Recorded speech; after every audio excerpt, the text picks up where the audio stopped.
I cannot be your keeper, sindio? You know, you do not know me. I'm not related to you. You want to have sex with me. Why don't you wear a condom? And if not wearing a condom, ask me for a test if I'm comfortable. If I'm not comfortable, let's wear a condom. Yeah, as long as Lynn, you're not giving me money, why would you sleep with me? At the end of the day, nyumba yako sunanunulia bibi yako kila kitu and the house is paid for. Mi unakuja ulale na mimi kwangu kwa nyumba yangu. You do not even leave anything in my house. How do you expect me to feel? At the end of the day, I'm paying rent, I'm paying electricity, water, everything that I do, I use money.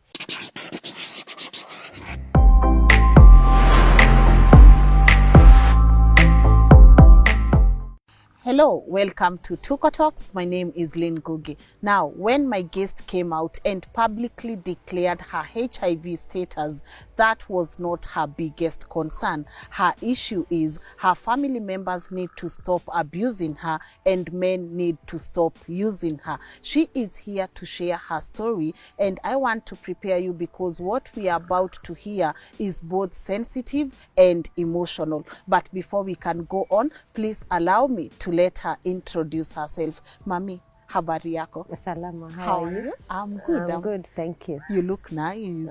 Thank you so much. And thank you for welcoming me to the seat. It's my pleasure to be here. Yeah. By names, I'm Jacqueline Njoki Mwangi, aka Kiki Wangendo. I'm HIV positive and I'm still battling depression. And I run a barber shop. It's near Garden Estate, second right towards, on your way towards Tome Road. Okay. Yeah. Oh, uko Tome Estate. Yeah, Tome Estate. So you are a businesswoman. Yes, I'm a businesswoman. Yeah. Social media haipumui. Kidogo tu. Kidogo. Ebu, let me ask, because when you first reached out, Yeah. I was like, you are very bold, as in ukontuna nguvu ingine hapo, sijawahi iona. Na story yako kuna watu wame misinterpret. Kuna watu wanasema unacheza victim, kuna watu wanakuaccuse unatafuta attention, na kuna pia watu walisema si ukufe already, unagozea nini? Hebu tuambie story yako kutoka hapo kuzaliwa until penye tumefika. I was born in August 8, 1984, and I was the second born to our family, but we had a third born, but alikuwa stillborn, so akapumzika. So after amepumzika, my sister got pregnant akiwa high school. So after amekuwa mgonjwa, amepata mtoto, sasa akakaa nyumbani. Sasa after mtoto amekuja, me and my mom, we were like this, we were too close. When a mom ulikuwa tight. Yes, okay. Before huyu mtoto wa dada yangu azaliwe, we were tulikuwa pamoja kabisa. So after mtoto amekuja, my mom would show my big sister hatred, and I would see it me myself, because tumegrow na yeye. My sister would ask for something, anaambiwa hapana. But me, I ask for anything, I'm given right there and then. Now you can imagine the tables being changed. The tables zinatan. Sasa huyo amepelekewa my favor, sasa na mimi nimerudishiwa chuki yenye sistangu alikuwa nayo. Unaona, in a way, of course, itaniumiza because we were too close. Me, I never went to Ushago when my mom was in Kenya. My sister would go to Ushago, mimi na mama yangu twende village market, as in I would enjoy life when my sister is not around. And maybe I would come and tell her after amerudi kutoka Ushago without my knowledge, because me, my mom and my sister, we don't see eye to eye. All of us, our small family, venye iko tu hatuonani, as in hatusikizani vizuri. Yeah. Sasa ebu nikuulize, ukisema mom alikuwa na react hivi, ni nini haswa alikuwa anafanya? Ndio nasema, like if my sister akikosea, she would be given a beating kama ya mwizi tuseme. Beating kama ile kabisa, ile mpaka siku nyingine ashaimshika kichwa akamgongesha kwa wall ya nyumba.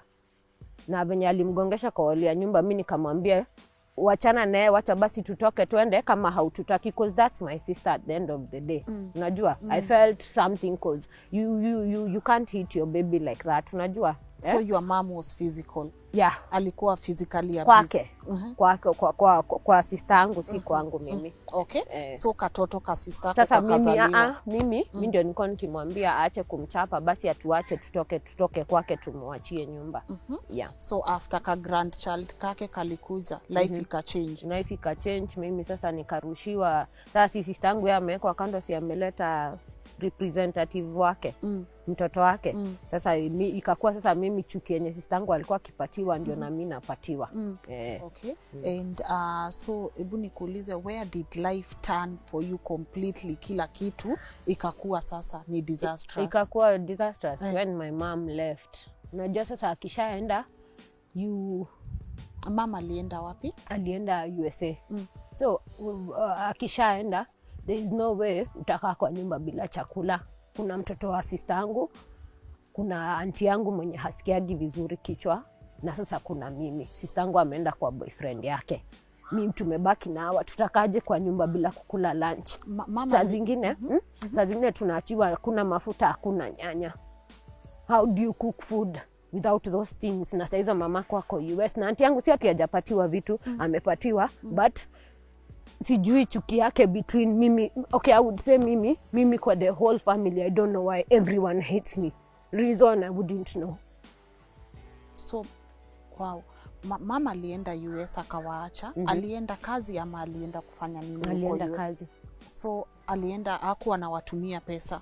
No, maybe alikuwa akitumia auntie yangu, but sasa hata kama unatumia auntie yangu, you're supposed to check how vile watoto wako and you're supposed to hear kutoka kwa mdomo yangu, si kutoka kwa mdomo ya mtu mwingine. And of course with that, mimi nikaanza kwenda kufa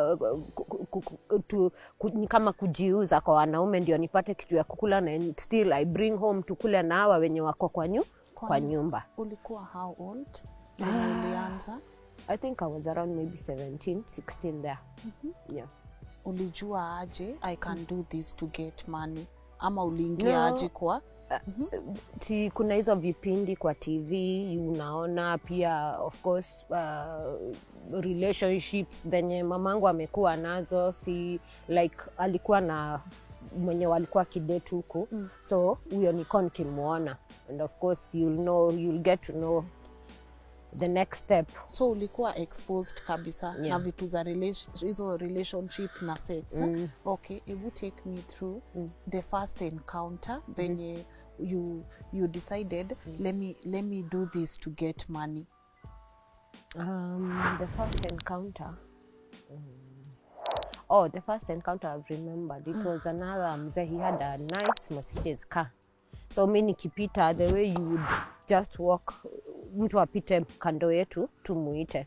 So kuniita ndio nikaenda nikamuongelesha, akaniambia I don't mind buying you dinner if it's okay with you. Na kwa sababu home it's not like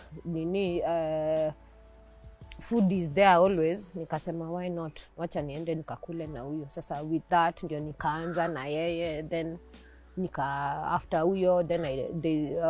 huyo mzee tumepelekana naye, I got someone who's now my age because that guy was older. Yeah, so after tumepatana na someone my age, nikawachana na huyo mzee. Yeah. Na sahi shule bado unaendelea ama mmeacha shule? Yeah, shule sasa niliacha vile nilicommit suicide. They didn't force me again. Suicide. Au kufusiwa kuendelea na shule? No. Okay, so waliachana tu na wewe. Okay, and then ukafika 18. What happened?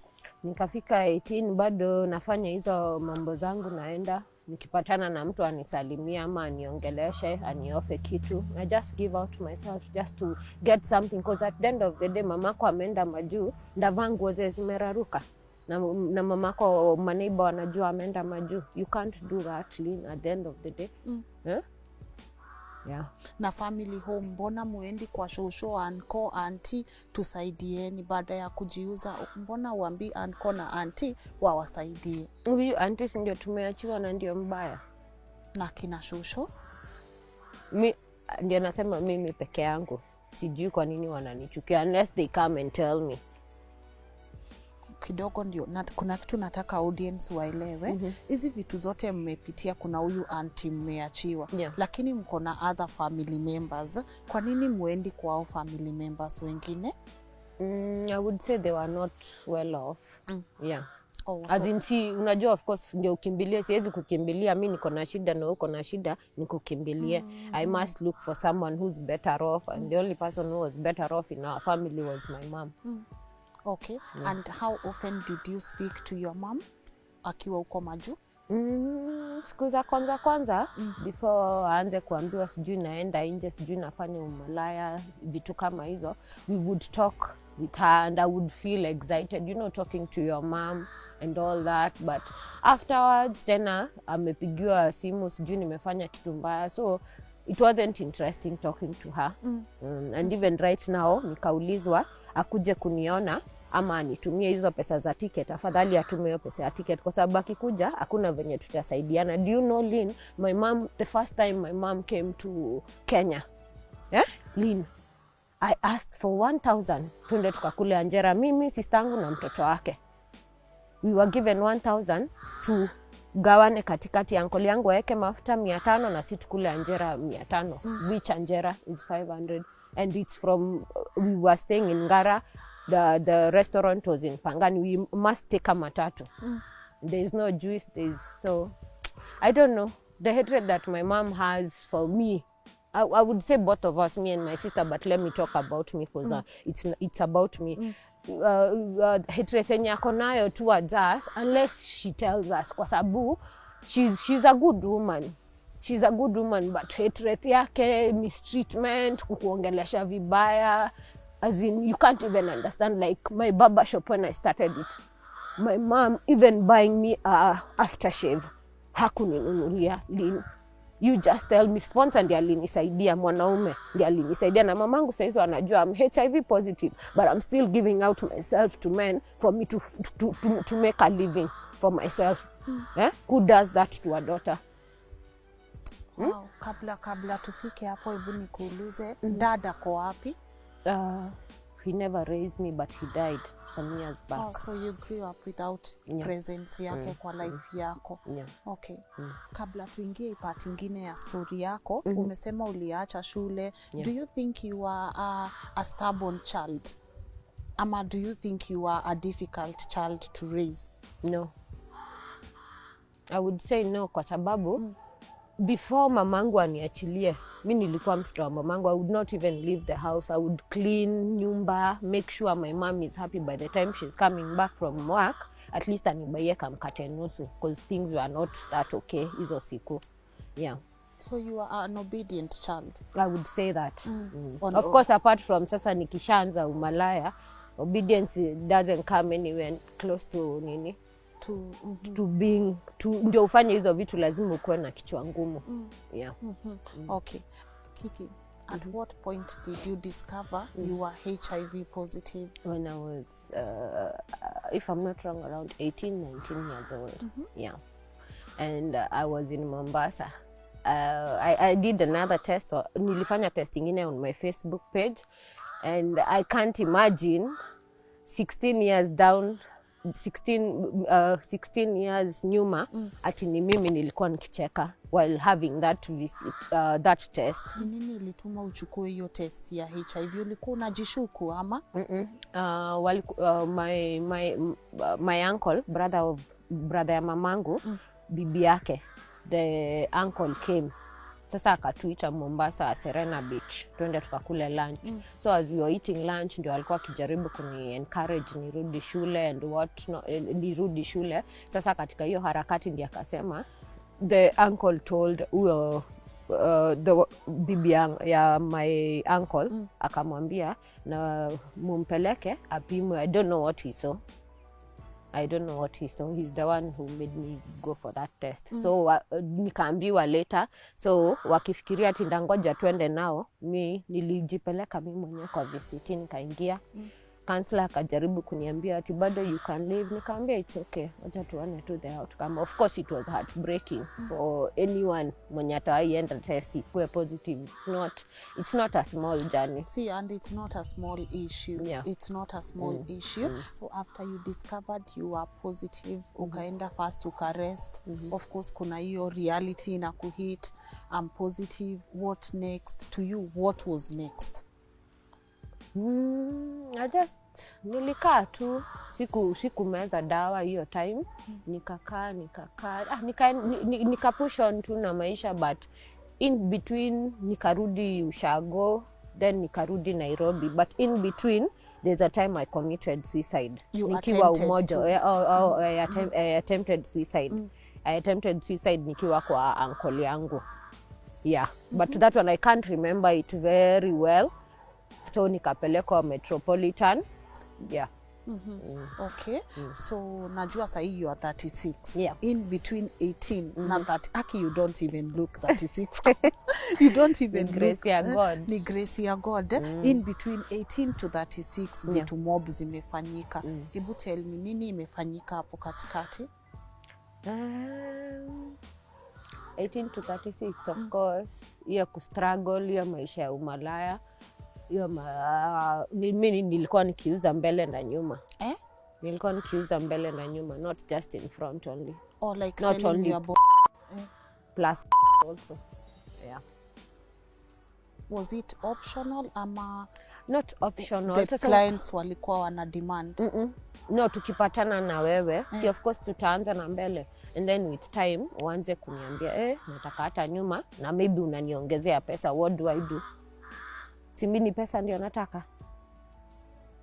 It must have been painful. You imagine umeenda kwa choo ile ngumu. Mimi ilikuwa ikiniingia ikitoka hiyo ngumu. And I would sustain it because what do I do? Lazima nikule, lazima nivae. That is what I knew would get me money at that time. Yeah. Like how often would you do it, and with how many people? No, not as often. Ni mtu tu tuseme kama tumepatana na wewe na ni mwanaume, tuanzane na wewe. Maybe ukiniachilia ndio ndachukua mtu mwingine. Si ati nilikuwa na multiple. Yeah. Na sahi kuna mtu yoyote unaongelesha about vitu zenye unafanya na watu huku nje wanajua vitu zenye unafanya na wanasema nini? No, kuna negative, kuna positive, kuna wenye wanani congratulate, wananiambia I'm a strong woman, but kuna hao wenye wanakuja wananiambia naua watu, sijui, as in nimekuwa nikispread, but at the end of the day, mimi, Lynn, sikuenda nikaokota, si ndio? Nilienda nikaipata through sexual act. I did not know by then I should wear a condom. Condom was nothing to me then, so I never knew what condom was. Luckily, I never got pregnant your time when I became sick. Yeah. Okay. Hizo siku maybe ukiwa na client, kabla ulale na yeye, ulikuwa unamwambia uko na AIDS? No. Kwa nini? Kwa sababu, there's a time I dated someone who's kind of prominent. Not dated, it was a one night stand. So, akaniambia, mimi nataka tupimwe, na hata tukishapimwa, azina alikuja na hizo test kits na condom. So venye alikuja nazo tukapima, yangu ikakuja positive, yake ikakuja negative. Na sasa hapo ndio unaombaga Mungu si miracle tu ifanyike, at least one line in front of this man, you know, but it came out tu yake moja. But we had sex with a condom. So at the end of the day, Lina, si kwa ubaya, I cannot be your keeper, si ndio? You know, you do not know me. I'm not related to you. You want to have sex with me. Why don't you wear a condom? And if not wearing a condom, ask me for a test. If I'm comfortable. If I'm not comfortable, let's wear a condom. Yeah. God, I would hate to ask you this question, but like how many people umelala now unprotected? Unprotected? Not... I wouldn't say ni wengi. And then, there's one who's my friend, na ni Nigeria, so ako nyumbani. So he went through my Facebook, na we dated with him. So he went through my Facebook and he called me and he told me, are you sure, Jackie? But me, I tested and I'm negative. So nikamwambia it's by God's grace. Maybe it's my disease. You know, you might have a disease that you can't sambaza to someone else, or maybe ulipewa ndio ikufunge na vitu zingine mbaya. I don't know, because me I can't call it as a kisirani. Of course, when I was 18, it wasn't making sense to me. But right now, I'm happy because I'm single, no baby, no husband, and I want to stay like that. Yeah. Ulikuwa umeniambia the reason unataka kukaa kwa hii kiti ni wanaume wajue your status, and they stop approaching you. Kwa nini? Kwa sababu mimi ninakuaga na shida ya huku chini. Unaona hata hizo time zote nikijiuza, Lynn, nilikuwa nikijiuza nikiwa dry. I used to use, lazima ningetumia lubricant. Even with huyu mwenye alinifungulia kinyozi, nilikuwa na lubricant mingi kwa sababu as in mi sinaga yetu ya wasichana, I don't have. So I'm not interested in sex. You don't feel anything? No. And then also, kutoka ni breakiwe virginity, I always bleed. Hata kama kuna hiyo time ya periods, but mimi kama leo asubuhi when I went to the washroom nikijipanguza, nilitoka na damu. Ushaenda hosi na wanasemanga aje? Nilienda hosi juzi, akaangalia akasema hakuna kitu, so I don't know. So medical reports zinasemanga you okay? Huyu wajuzi mwenye aliniona Kenyatta alisema ati niko sawa, cause alichungulia angalia kama kuna growth or anything of that sort. Yeah. Haya, najua you run a business and you are very open kusema ni sponsor alikuwekea hiyo business. Ebu talk to me about you guys. How was it like? Na mbona mliachana? We stayed with him for around 3 years, and after nimefungua kinyozi, I wanted to advance to spa. Ndio all of a sudden alianza kuchange. He's not giving me money. As in anaona, okay, mi nilikuwa na hiyo target kwa sababu if you have a barber shop, it's good it runs with a spa so that you have space for manicure, pedicure, facials na body massage. So I told him about it, but hakufurahia, and then with time he started asking me for money. And then this is someone has sustained you for 3 years, I would say. Kwa sababu hata tukiwa naye bado alikuwa kilipa bills za nyumbani na za kinyozi. But sasa mtu with time akaanza kuniitisha pesa. Ananiitisha pesa 50, 45, 20, 25. Ananiitisha tu do. I mean nikukaa chini, nikaona nimempatia over 600k. Nikashindwa huyu mtu kwani anataka kunirudisha nini ushago, cause now things are not going okay. He's not helping me with any bills, neither the house, neither the shop. And then bado nampatia pesa, ndio mimi nikasema tuachane tu. Yeah. Na mkiwa na yeye kwa hiyo relationship alikuwa anajua status yako? No. Hakuwa anajua status yako? Na but we used to use condom. Yeye hata aliniambia hataki mtoto, mimi nimzalia. Kwa nini 3 years hukumwambia status yako? Kwa sababu sasa nikimwambia akinitoroka, si huyu mwenye prominent mwenye tulifanya na yeye, si alinini after ameona yangu iko positive and after he enjoyed me, akaniambia atanitumia pesa za shopping. He left and he never came back. Why would I keep on sharing my status with each and everyone? And then pia kuna huyu mwingine alitoka kunaitwa Afghanistan kwenye wanaendaga kwa majeshi. Pia huyo. Now this one is another one. This one is another story. Huyu alikuja and I told him kwa sababu ni mtu unaona ametoka mbali, hakuna haja uumize mtu kama wewe na ako na family. I told him of my status and he still slept with me without a condom, only for him to go and take hizo prep. Zinaitwa prep, hizo dawa za 1 month. You tell me something for less than 5 minutes. So una feelingi wanaume wanakutumia ama mnatumiana? Kitambo I would say walikuwa kinitumia, and even right now, as long as Lynn you're not giving me money, why would you sleep with me? At the end of the day, nyumba yako si unanunulia bibi yako kila kitu and the house is paid for. Mi unakuja ulale na mimi kwangu kwa nyumba yangu.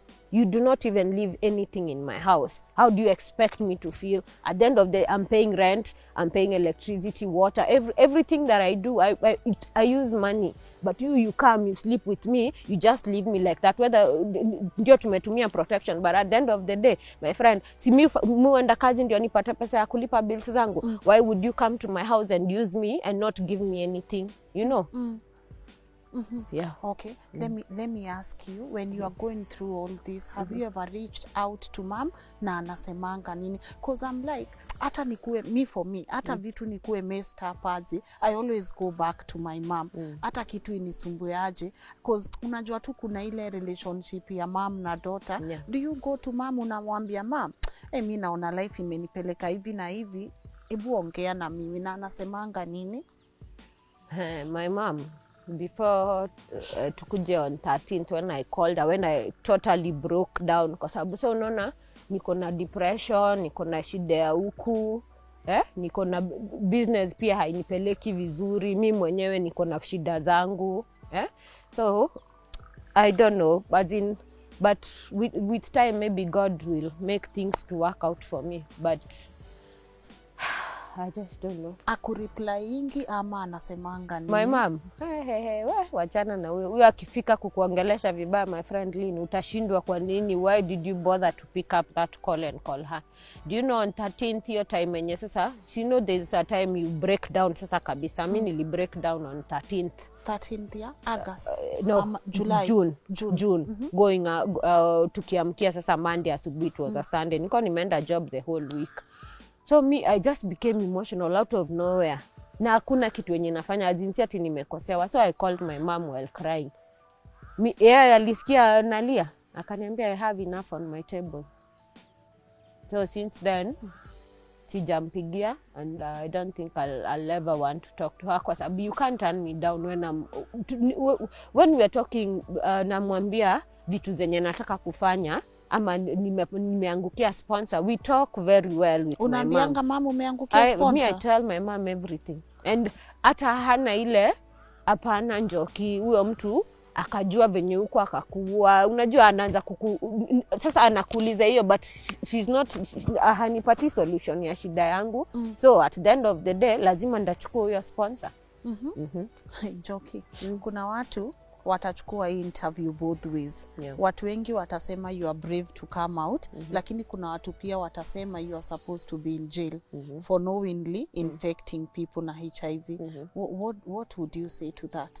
What would I say to that? Ama unaonaje? Mimi pangu naweza sema hivi, venye nimesema, I'm nobody's keeper. Pia mimi, nobody kept me. That's why I'm HIV positive. It's not like I went and picked it and na nikajiwekea.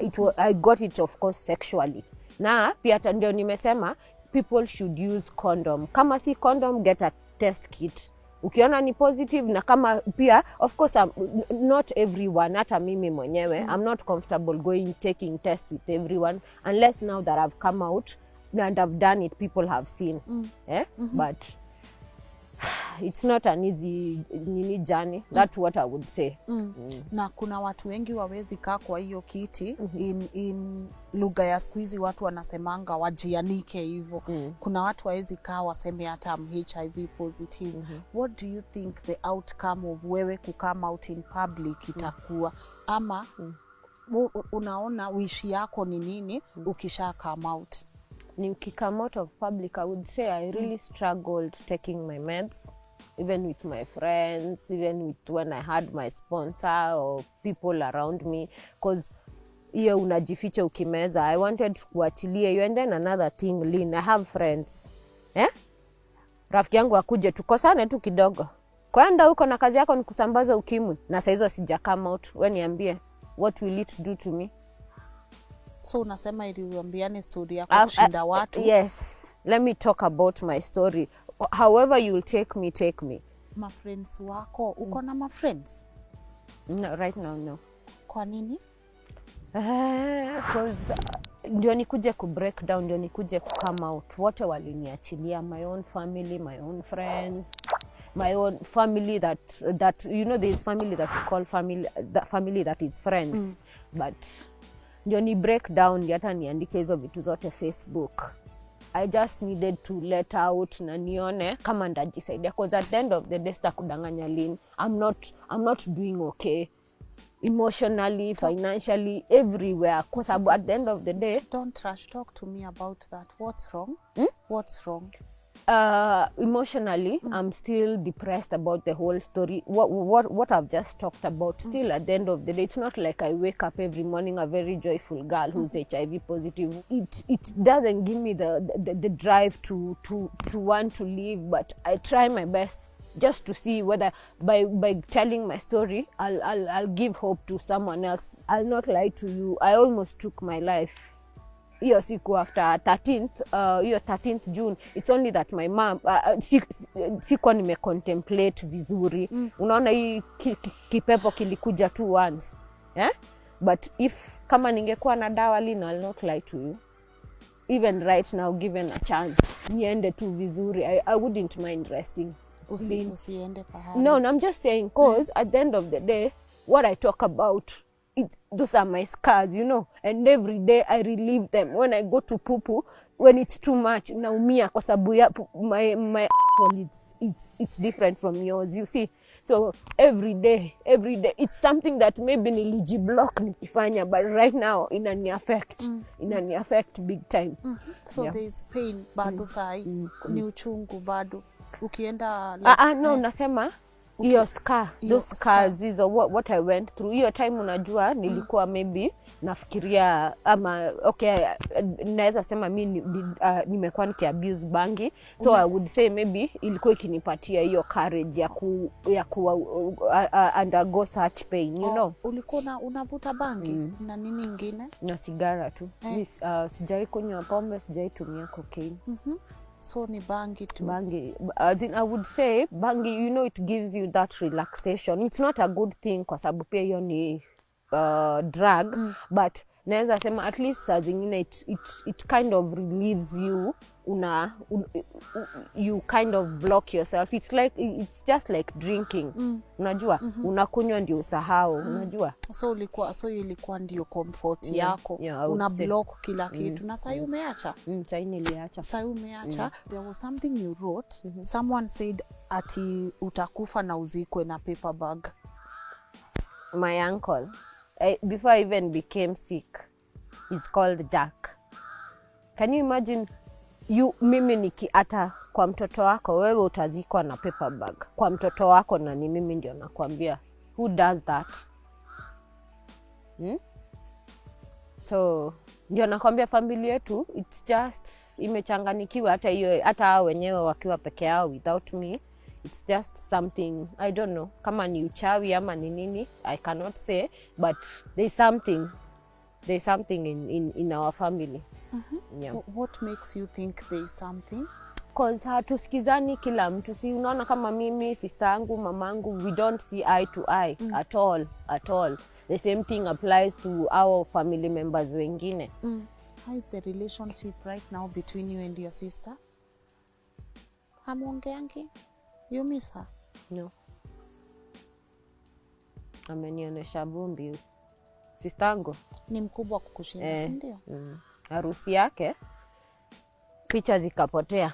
Ikasemekana mimi ndio nilichukua hizo picha Lini. Mamangu alinitukana. Lini, I had to nililala kwa tupilo twenye siweka chini. I had to sleep there. Walisema umeiba picha za harusi. Niambie makaratasi. Where am I taking papers? This is hard to process. Is there anything you regret in your life? Maybe just is kuendiwa those pains kuingiliwa na nyuma, and of course hiyo pia kujipatiana kwa watu without telling them. But even though I wasn't comfortable, even my friends, I know they are not comfortable coming out, those that I know that are positive. So it's a journey that I've decided to start. And I'm starting it positive. With a lot of honesty. Sasa tuone what God will have for me hapa mbele. And I don't mind going round kuongelesha wasichana, na pia wakipatiwa pads, wapatiwe pia condoms on top. Kwa sababu haujui mtoto kama ako sexually active or not as a parent. So it is good as you're being given that pad, iekelewe condom on top so that we prevent pregnancy and HIV, those two things. Yeah. Do you wish kuna mtu angekukalisha chini akupatie hii conversation ya sex, akwambie? I wish my mom did. I wish my mom did, kwa sababu angeniambia mi ningejua use ya condom. Ningejua use ya condom, but still hata nikijua, ndio nasema aje, still hata nikijua use ya condom, unajua ukiwa mtoto we ni mtoto. So utadanganya, utaambiwa hapana ndakupatia 10,000, wacha tuachane na condom. Of course we ni mtoto, 10,000 na uko home and unajua utang'ara, kule chenye unataka uende, as in you just look nice. Na hawa wababa wetu ama wanaume wetu ama vijana wenye wanapita tu na kila mtu, ungetaka kuambia nini? Waache, hata kama ni umalaya, tumia condom. Na pia umalaya mingi haikusaidii, kwa sababu ukiniingia na uingie lean, ni ile ile, only that maybe me I'm a bit curvy na nia yuko curvy. Yeah. Okay. Na wow, let me ask, biashara sahi, biashara iko aje? Cause ukisha come out, najua kuna clients ulikuwa nao kazini na wakuwa wanajua status yako. Umeface ile stigma ya watu wameanza kukosa kuja kwa kinyozi, ama bado biashara iko the same? Biashara iliharibika kutoka COVID ingia. And since my breakdown, I've not been able to go to work, kwa sababu pia what I shared, of course my workers so I'm not ashamed, but I would say sina hiyo psyche sana ya kwenda kunini, but I have good workers. I know biashara is doing okay, kwa sababu at least I tend to pay them their commission hata nikiwa kwa nyumba. I just do my own calculations, na because I'm the one who pays them. So nikiona si time yenye nilikuwa job I was paying a certain amount, so mi wapatie hivyo na commission.